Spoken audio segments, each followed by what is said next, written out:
ଓଡ଼ିଶାର ଲୋକପ୍ରିୟ ସରକାର ଯେ ଏକ ଆଜିଠୁ ଓଡ଼ିଆ ପକ୍ଷ ପାଳନ ହେଉଛି, ଯୋଉଟାକି ଆମର ଆଜି ସିମୁଳିଆ ବ୍ଲକ ପରିସରରେ ଯେ ଏ ପକ୍ଷ ଶୁଭାରମ୍ଭ ହୋଇଛି। ଏଥିରେ ସର୍ବପ୍ରଥମେ ଆଗେ ସଫେଇ କାର୍ଯ୍ୟକ୍ରମ ରଖାଯାଇଥିଲା।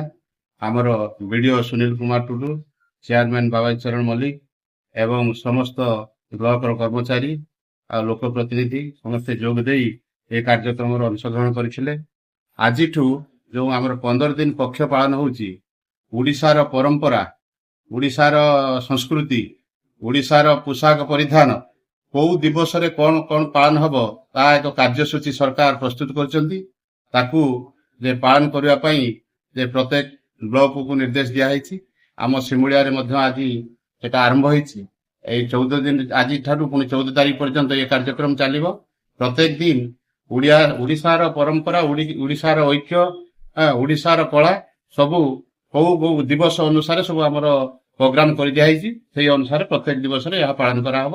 ଆଜି ଓଡ଼ିଶା ସରକାରଙ୍କ ଦ୍ୱାରା କାର୍ଯ୍ୟସୂଚୀ ଅନୁଯାୟୀ ଆମର ଓଡ଼ିଆ ପକ୍ଷ ପାଳନ କରାହେଉଛି। ପ୍ରତ୍ୟେକ ବ୍ଲକରେ, ଆମ ବ୍ଲକରେ ବି ପାଳନ କରାହେଲା।